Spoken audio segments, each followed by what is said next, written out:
most valuable commodity I know of is information. Wouldn't you agree?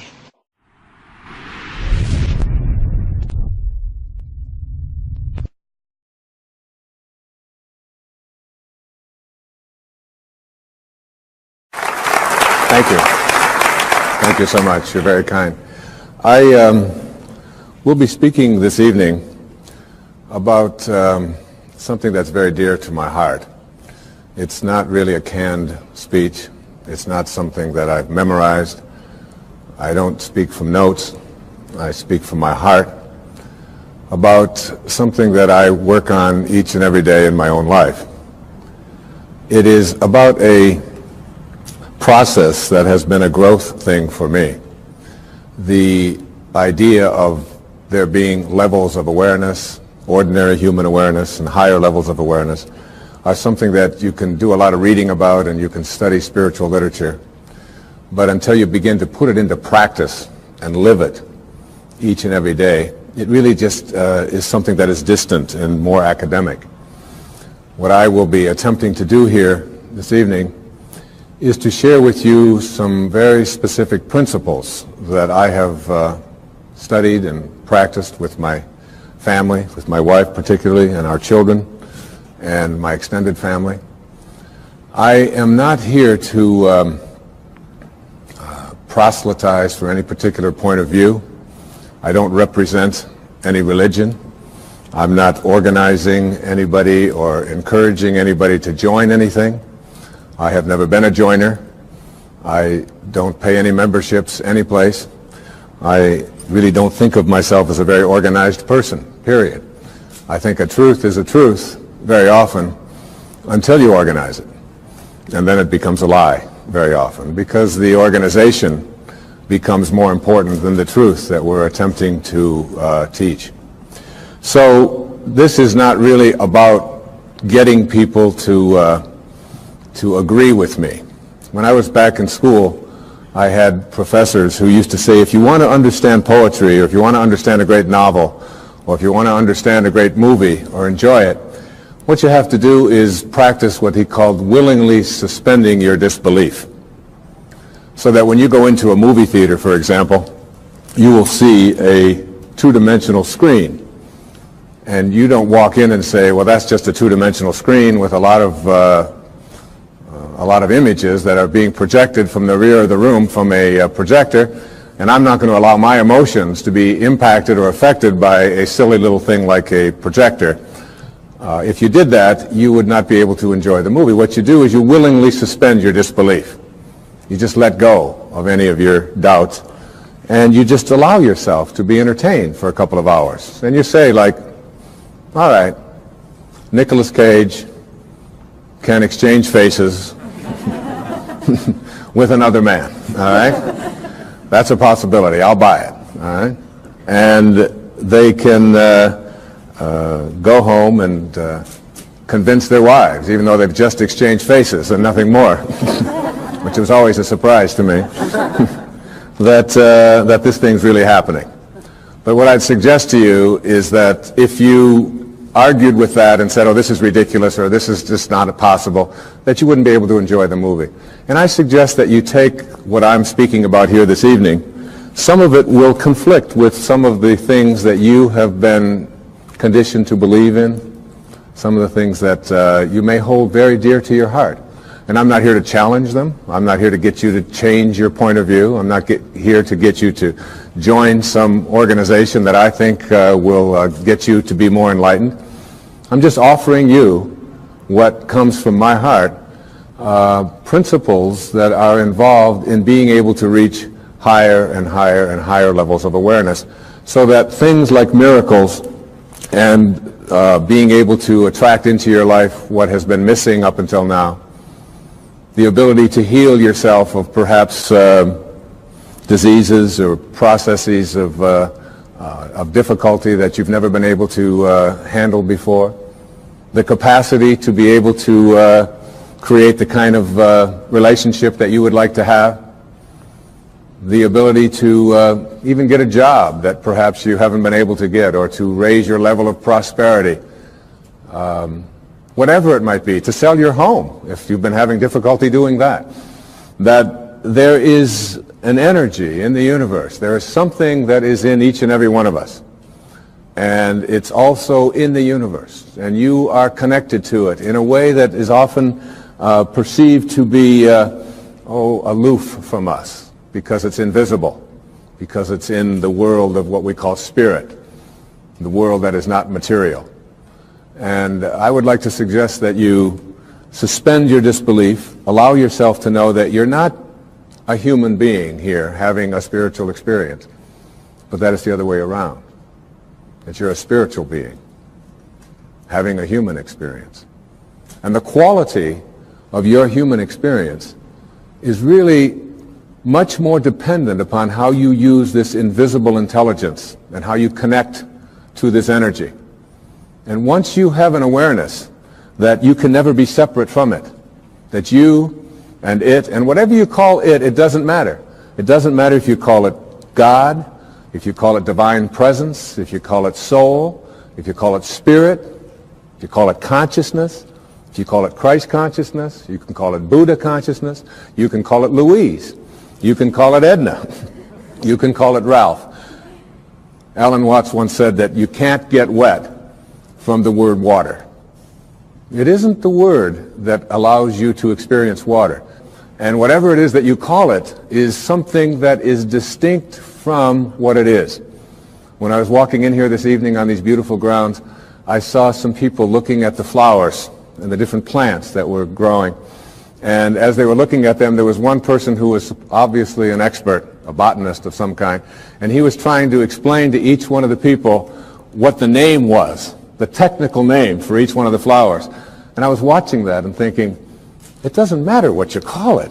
Can't you enjoy? Look at that thing. It's orange, and it just came out of nowhere. There's something very profound about enjoying it and being there with it, rather than being obsessed with labeling it. There was a very famous Danish theologian. His name was Søren Kierkegaard. He once said that once you label me, you negate me. Once you place a label on me and put me into a compartment or a category of some kind, I must then become what it is that you have labeled me to be. So that we want to be able to live our lives and to practice principles of higher awareness without being so consumed with what I call ordinary human awareness. And ordinary human awareness is just the recognition or the belief system that I am a human being. Maybe I'm having a spiritual experience, I'm not quite sure. But higher human awareness, what is sometimes in the East called Siddhi awareness. In the West it's been called higher consciousness or Christ consciousness. There's many names for it. But when you get beyond just knowing yourself as this body and this personality and this thing that you inhabit, and begin to realize that who you are is that which was never born and can never die. When you recognize your eternal self. And that's what this program is really about. It's really about recognizing the power, the energy, the capacity to be able to do what it says in some of the most holy books that you've ever read, that even the least among you can do all that I have done and even greater things. And that's not just empty words from Holy Scriptures. That's a very powerful lesson that each and every one of us can practice and live every day. What I'd like to suggest to you, and what this program is really about, is that there are higher levels of awareness that are available to us.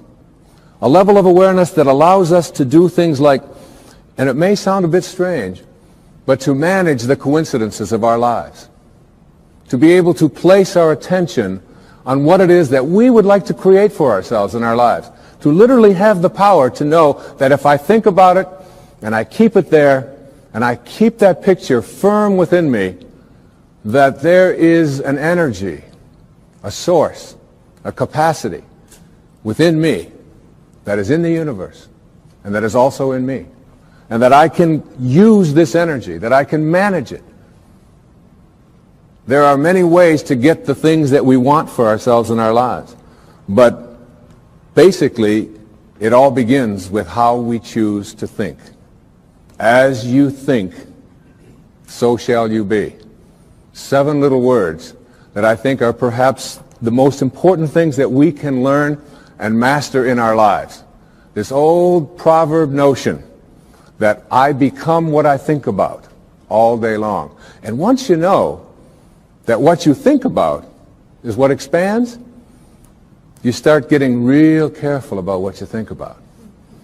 You don't allow your thoughts to be on anything that you don't want or that you wouldn't want to have manifest or show up for you in your life. Emerson said, the ancestor to every action is a thought. And you can look at every spiritual tradition, whether it's Eastern or Western, whether it's ancient or modern, whether it's civilized, quote, or uncivilized, quote, whether it's tribal, and there is, in all of these persuasions, this idea that inside each and every one of us, in a place that is not material, in a place that has no dimensions, in a place that has no boundaries, that in each and every one of us, we have this power, and we have this intelligence, and you can never see it. I've often said that when you die, if you're going to die, and 5 minutes before you're ready to leave, they weigh your body.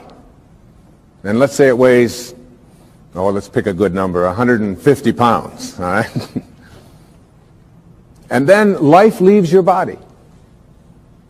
And they weigh your body instantly after you're dead. And it still weighs 150 pounds.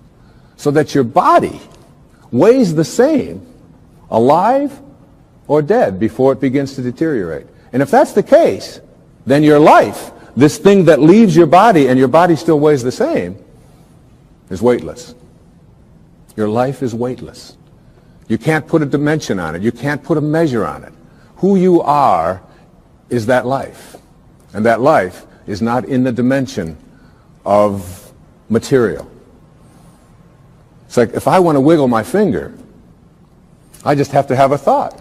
And the thought says, I think I'm going to wiggle my finger. And then I do this, and you say, well, that's really no big deal. But it really is a big deal. Because there's something invisible in here that says, I'm going to wiggle my finger. I've never seen that. I've never been able to, you can put that under an X-ray, you can try to measure that and find out what it is in there that allows you to say, I'm going to wiggle my finger, and you can never find it. It's not in this world, if you will. So I can do all the scientific studies, and what I can do when I do these scientific studies is I can find the command center inside of me. And I can go to the brain and I can point to a specific point, and scientists can do this and say, there's the command center which allows you to have a thought, I think I'm going to wiggle my finger.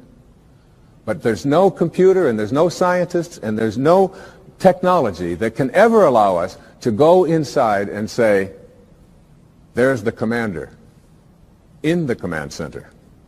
Can't find it. And that commander in the command center, that weightlessness, is the part of us that we just don't pay enough attention to. And what I'd like to suggest here this evening is that once you start becoming aware of the power of thought, and if you look around, just look around you at everything that you see, it all began with a thought.